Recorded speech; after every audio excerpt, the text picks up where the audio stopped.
Okay, so what is this whole Metro app idea then? Well, I've already showed you a teeny bit, right? It's very different from a user's perspective because it is going to be, by default, kind of taking up the whole entire screen. And as I mentioned, there's a lot more emphasis on the content. The content is front and center. Many tools that we have today, many different applications that we install, they can be quite focused on Chrome, right? 20 different toolbars, really complex menu systems, status bars, dockable toolbars, and so on. And here, again, the content is really front and center. And that really kind of forces us to even ask a really basic question. Does my application make sense to be a Metro-style app? I say some applications don't make sense. At least I haven't seen it yet. Someone could certainly prove me wrong. But when I think about some tools, like I think about a tool like Photoshop, or I think about a tool like Expression Design or Expression Blend, those tools really need a lot of Chrome, right? Those tools really aren't necessarily all about the content. They are about the services they provide. So my take right now, and again, this could change over time, but I'm thinking, well, there is a certain time and place for the Metro-style app, and there's a certain time and place for a traditional application. And thankfully, both things run under Windows 8. Okay. So one of the big differences you'll notice right away is if you click on your Windows button on your PC, you have Windows 8 installed, no start menu. I'm sure you're all aware of that. It's really more of a toggle now between the default start screen and the desktop. And that alone can take a bit of getting used to. So if I can just go back here real quick, I don't have anything shown, but if I were to keep scrolling here, I would eventually start to see tiles for basic Windows programs like Visual Studio or Microsoft Word. And if you click those, it wouldn't go into a Metro-style look and feel by default, right? You have to program for this kind of thing specifically. It would just launch the normal application on the desktop. As I kind of alluded to, the part that's a little bit weird is that when we are building a Metro-style app for Windows 8, it's going to feel similar to what I'm assuming a lot of you online have already been doing, right? I'm assuming most, if not all of you, are .NET developers, so you're aware of the tools that we use and the languages that we use and the different installation things that we go through, config files and whatever else, right? Well, you can absolutely just use all of your .NET skills to make a .NET program for Windows 8, but you're not making a Metro-style app. You're just making an app for the Windows operating system, okay? So what makes these Metro apps different? Well, let's just formalize this idea of the Chrome versus the content. This is a very, very common kind of a typical Windows app, right? The content, as you can see, at least from this app, right, not really front and center. The majority of what we see here is all the decorations, which are typically called the Chrome. Okay. Remember, some applications absolutely need this, and that's totally fine. But this kind of would go against the philosophy of making a Metro-style app, where we want the content to be front and center. Now, I'm not sure if any of you were able to get to the latest Build conference. A lot of good talks there. And Jensen Harris had a presentation where he kind of gave out these 8 core traits of a really successful Metro-style app.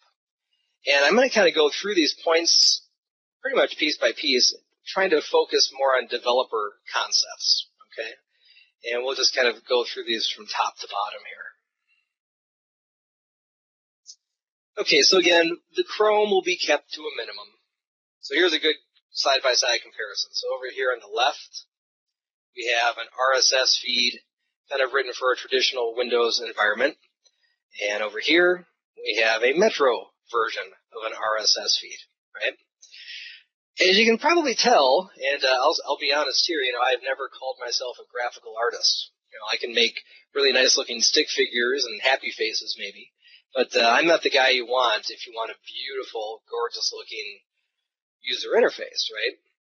I need a little help from my graphical artist to make it look real eye-catching. So that's one thing to definitely be considerate of, right? because the content is going to be so front and center, we certainly have plenty of layout managers to do complex data bindings. We have all that kind of good stuff. But this is something you might need to consider at your place of work, Might it be important to hire the services or to work in conjunction with graphical artists? We will all probably find that's going to be a little more necessary than when we're building a traditional non-Metro app, right? Now, again, there's plenty of libraries and templates and helpers to make it look pretty darn good, but keep that in mind because, again, we're going to be really focusing on really capturing graphics, clean presentations, and so forth. Okay, where we used to have all the menu systems, all the options, and so forth, we're going to actually be able to leverage the operating system of Windows 8 to kind of work with some of that. And if I can just go back a few slides again. I think there was a screenshot that kind of illustrated that. Yeah, like here. When we're building a Metro-style app, we can actually tap into services of the Windows operating system to go ahead and allow searching through our app. We can share parts of our app to maybe online services, right? So there is a way for us to hook into the OS layer too. Now, as far as application services, well, yes, you can certainly have that too. You can see that over here with categories.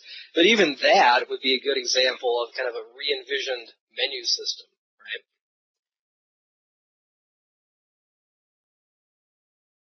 Okay, so that's the first kind of key point. We're going to be keeping content front and center, keeping Chrome to a minimum. And this little screenshot here, I was just kind of Googling away one day and looking for some good screenshots that maybe illustrate the point that maybe the whole world is not going to be building Metro apps. Some kind of applications just need the Chrome. And I think these are a couple of good examples of some tools that do need the Chrome, right? One way that might be helpful to think about Windows 8 applications, they kind of like a smartphone application, right? Like I got my smartphone here in my hand right now. I just picked it up. And if I launch an app, it's going to be taking over the full screen. It kind of shares resources with other apps on my phone. I can cycle between the apps, right? But there's always kind of one guy front and center. That's sort of how we play around with the Windows 8 mindset. I mean, the user can flip between them, but something's going to be taking that front and center stage.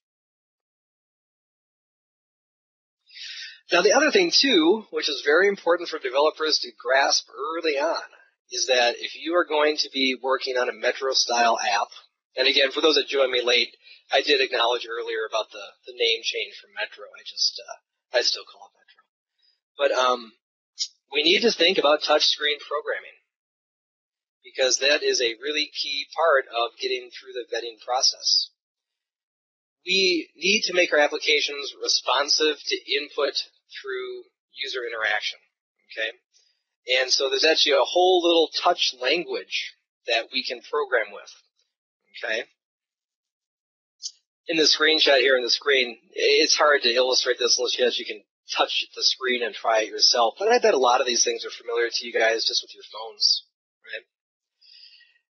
It's not just enough necessarily from the UI perspective to say, well, if I move my finger to the right, it slides. This is also where we're going to have to start thinking about things like animations.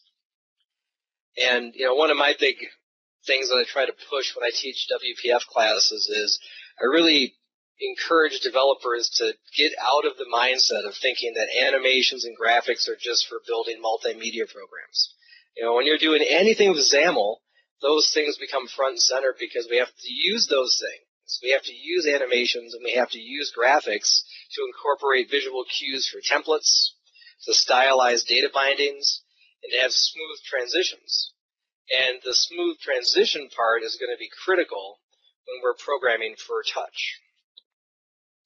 If you've ever tried to do animation programming yourself with XAML, if you're just bound and determined not to use Blend, and you just start typing away in Visual Studio, you will eventually get horrible hand cramping. Writing animation sequences on the fly in XAML is not pretty. Even with the newest version of Visual Studio, which has much, much more support for XAML, there's still no animation editing support beyond typing in the editor. And maybe now more than ever, Expression Blend is going to be really important to have some really good tool support to help us with these different transition effects. Okay, and I really hope that you guys have checked out Expression Blend. I used to be a pretty big naysayer about it. Then I, too, got horrible hand cramps, and I eventually jumped on board, and now I really like it a lot. I can't imagine not doing a XAML project without it.